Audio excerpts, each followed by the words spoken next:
নমস্কার বন্ধুরা, আমি অর্চনা। আমার চ্যানেলে আপনাদের স্বাগত। অনেক সময় দেখেন বাড়িতে শাকসবজি কিছুই নেই, অথচ রান্না করতে হবে এবং তাড়াতাড়ি রান্না করতে হবে। হাতে সময়ও খুব কম।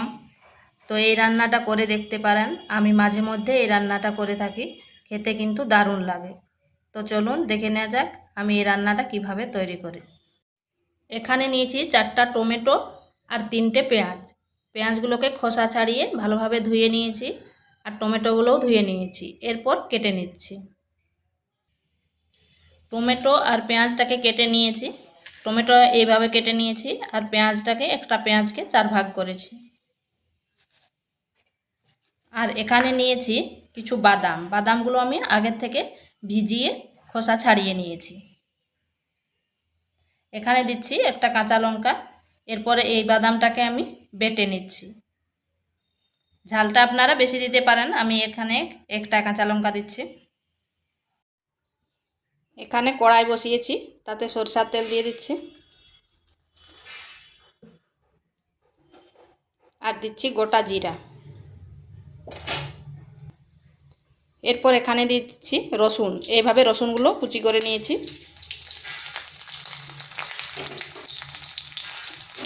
আর দিচ্ছি আদা। আদাকে গ্রেট করে নিয়েছি।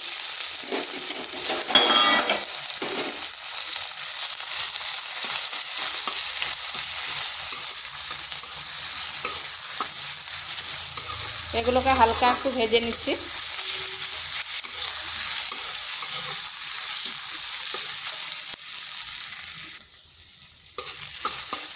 আদা আর রসুনের কাঁচা গন্ধটা চলে গেছে।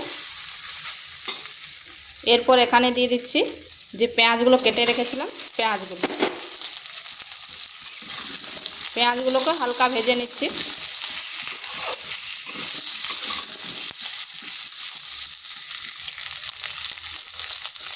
পেঁয়াজটাকে এইভাবে লাল লাল করে একটু ভেজে নিয়েছি। এরপর এখানে দিয়ে দিচ্ছি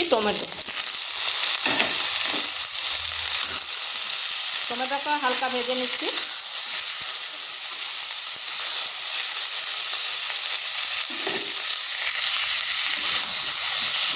এখানে কিন্তু আমি এখন লবণ দেব না, লবণ পরে দেব।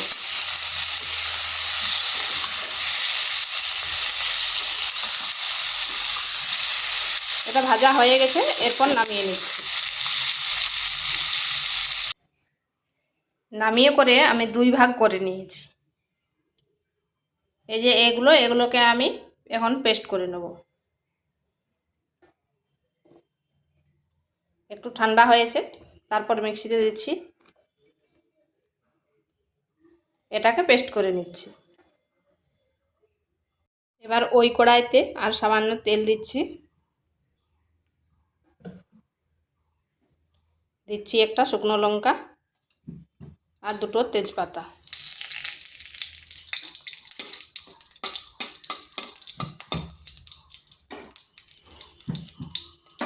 এরপর এখানে দিয়ে দিচ্ছি ওই যে বাদামের পেস্টটা।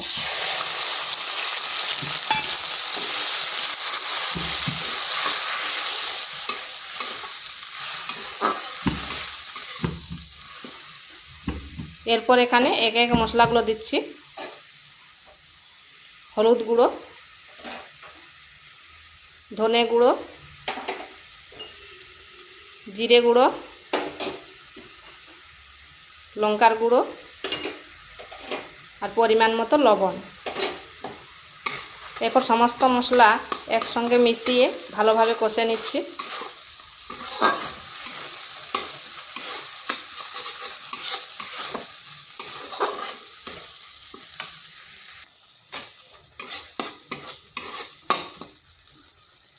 এরপর এখানে দিয়ে দিচ্ছি টমেটোর পেস্টটা।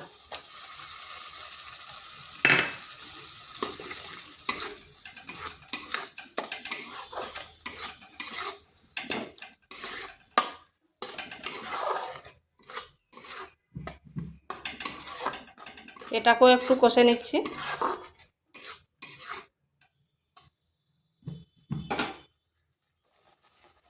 এখানে দিচ্ছি একটু সেই মিক্সি ধোয়া জলটা।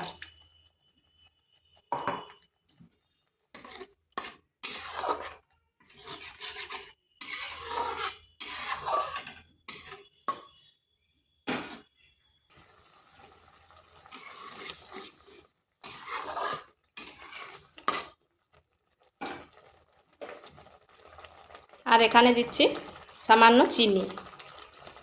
চিনিটা এই কারণে দিলাম যাতে টক ঝাল মিষ্টি খেতে ভালো লাগে।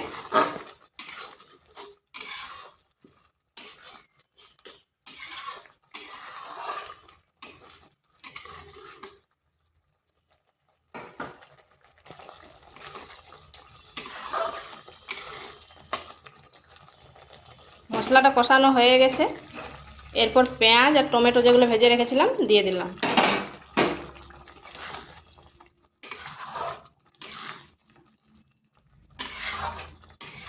এখানে কিন্তু আর আমি কোনো জল দেবনি। এবার আঁচটা স্লো আঁচ করে 5 থেকে 6 মিনিট রেখে দিচ্ছি। এইভাবে ঢাকা দিয়ে 5 থেকে 6 মিনিট রেখে দিয়েছিলাম, আর আঁচটা কিন্তু স্লো আঁচে ছিল। এটা প্রায় আমার হয়ে এসেছে। এরপর এখানে দিচ্ছি ভাজা মশলা, আর দিচ্ছি 2টো কাঁচা লঙ্কা আর ধনেপাতা।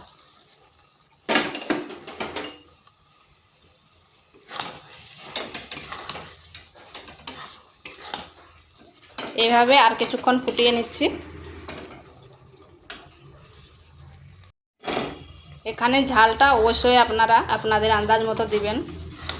তো একটু ঝাল ঝাল হলে ভালো, কারণ টক ঝাল মিষ্টি সবগুলোই থাকলে খেতে দারুণ লাগে। এটা আমার হয়ে গেছে, এরপর নামিয়ে নিচ্ছি। তো এটা আমার তৈরি হয়ে গেছে, দেখুন কত সুন্দর কালারটা হয়েছে। আর এই রান্নাটা খুব সহজে এবং খুব তাড়াতাড়ি হয়ে যায়, আর খেতেও কিন্তু দারুণ লাগে। তো চলুন দেখে নেওয়া যাক। তো ভিডিওটা ভালো লাগলে লাইক শেয়ার কমেন্ট অবশ্যই করবেন, আর নিত্য নতুন রেসিপি পাওয়ার জন্য চ্যানেলটিকে সাবস্ক্রাইব করবেন।